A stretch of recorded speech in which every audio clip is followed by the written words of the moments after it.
Madame, monsieur, bonjour et bienvenue pour cette édition spéciale. Oui, spéciale, car c'est un hors-série et on va parler de la plateforme Disney+. J'avais envie de faire ce petit récapitulatif, car j'avais donné plusieurs infos au compte-gouttes dans plusieurs épisodes de l'Actu Geek, et du coup, j'avais envie de recentraliser toutes ces infos dans une seule vidéo, pour que ce soit le plus clair possible. Alors Disney+, qu'est-ce que c'est ? Eh bien, c'est une plateforme de streaming, comme Netflix, créée par Disney, logique, hein, et qui accueillera des programmes Disney, ce qui est logique une fois de plus. Et ces programmes se découperont en 6 univers différents, dont un qui n'a pas vraiment été officialisé. Dont les voici: Star Wars, Marvel, Disney, Pixar, National Geographic, et le petit dernier qui n'est pas vraiment officiel, Fox. Mais je vous en parlerai un peu plus loin dans la vidéo. On va s'intéresser au lancement de la plateforme qui est prévu pour le 12 novembre 2019 aux US. Et ne vous inquiétez pas, ça sortira en Europe, non en France, courant 2020. Bah oui, le but est de marcher sur les plates-bandes de Netflix, donc de sortir cette plateforme à l'international. Et quoi de mieux de proposer un abonnement moins cher pour commencer à tacler son concurrent. En effet, Disney a indiqué que la plateforme sera moins chère que son concurrent. L'abonnement coûterait 6,99$, soit 6,99€, alors que Netflix, lui, son premier abonnement est de 7,99€, donc 1€ de différence. Alors pour 6,99€, qu'est-ce qu'on aura comme programme? Et on va commencer par parler celui qui n'est pas vraiment officiel, la Fox. Oui, la Fox, Disney, comme vous le savez, a racheté la Fox, donc ils ont acquis beaucoup de nouvelles licences grâce à ça, et comptent bien sûr, en tirer profit. Et c'est pour ça que la série Malcolm, les Simpsons, se retrouveront sur la plateforme, ainsi que le film Avatar, et bien d'autres. N'espérez pas voir de contenu R-rated, car oui, la plateforme Disney+ sera destinée aux familles. Donc tous les contenus adultes seront sur la plateforme Hulu, que Disney détient majoritairement depuis l'achat de la Fox. On va passer maintenant au deuxième univers, National Geographic. Il n'y a pas grand chose à dire là-dessus. 2 hours later. Ça rassemblera plus de 250 heures de documentaires. Voilà. On passe au troisième univers qui est Pixar.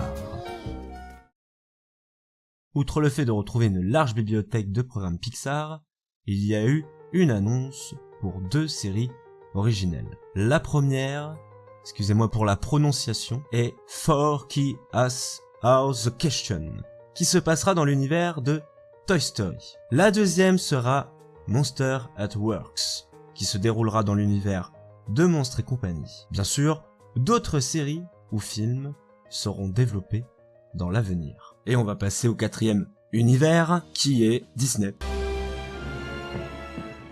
Et il y a pas mal de choses à dire. Bon, déjà, je pense que vous doutez que l'on verra beaucoup de films déjà sortis au cinéma, que ce soit anciens ou récents. On aura aussi le droit à plus de 100 téléfilms qui viennent de la chaîne Disney Channel, et aussi il y a de nouvelles séries et films originels. Et on va commencer par les séries. On a le droit à la série, oh mon dieu, High School Musical, dont 10 épisodes ont été commandés. On va avoir aussi une nouvelle série Muppet, une série adaptée du film Gang des Champions, et une autre série tirée du roman Love, Simon. Côté film maintenant. Comme vous le savez, en ce moment Disney adore adapter leurs vieux dessins animés en film live action. Et bien pour la plateforme, cela ne dérogera pas à la règle puisqu'a été annoncé 2 films live action, dont le premier est La Belle et le Clochard. Mais attention, il ne sera pas en image de synthèse celui-là, il sera produit avec de vrais chiens qui parleront, ce qui nous rappellera sans doute le film L'Incroyable Voyage. Pour la deuxième adaptation, ça sera Merlin l'Enchanteur, le dessin animé qui s'inspire de la légende du roi Arthur. Enfin, surtout celle de Merlin.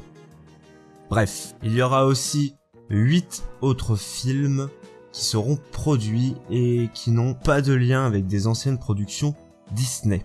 Je vous mets un lien dans la description si vous voulez les découvrir, car ça serait un petit peu trop long à vous les présenter. Surtout qu'il nous reste encore 2 univers à voir. On va parler maintenant de l'univers Marvel.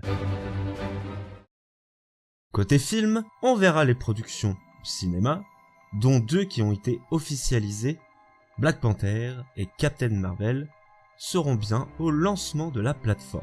Ah, attendez, oui. Vous êtes sûr? Ah mon dieu, mais c'est trop bien! Quoi? Non, c'est pas vrai. On m'entend là? Veuillez m'excuser pour ce petit écart de conduite. On vient tout juste de m'annoncer dans mon oreillette que Avengers Endgame sera sur la plateforme Disney+.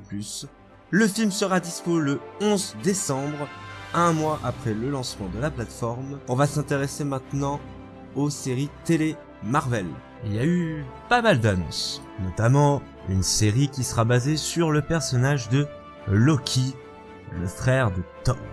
D'ailleurs, Tom Hiddleston, qui interprète Loki au cinéma, est de la partie pour reprendre son personnage pour la série. Niveau scénario, on n'en sait pas plus. On aura aussi une série sur Scarlet Witch et Vision.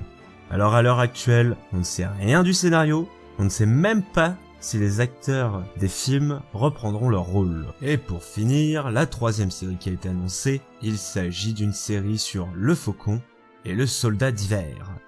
Et pareil, on ne sait rien, ni du scénario, ni même si les acteurs reprendront leur rôle. Allez, maintenant on va passer au dernier univers, Star Wars. Côté film, on retrouvera bien sûr tous les films de la saga, les spin-offs, Rogue One, Solo, etc. Côté série télé, on aura le droit à tous les dessins animés, dont Rebels, Clone Wars, etc.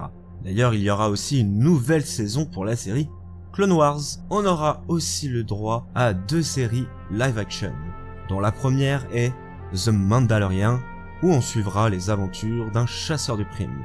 La série se déroulera entre l'épisode 6 et 7. La deuxième sera sur le personnage de Cassian Andor, qu'on a découvert dans Rogue One. Bien sûr, la série se passera avant le film, vu que Cassian, meurt à la fin de Rogue One. Voilà, j'espère avoir été le plus clair possible pour cette nouvelle plateforme, qui a du potentiel pour faire très très mal à Netflix.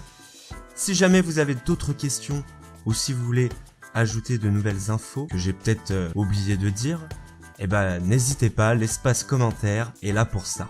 Et je vais même en profiter pour vous poser une question.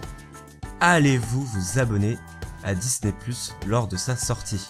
Et dites-moi les raisons pour lesquelles ou pas vous allez vous abonner. Voilà. Quant à nous, on se retrouve la semaine prochaine pour une nouvelle édition. C'était Judge. Au revoir.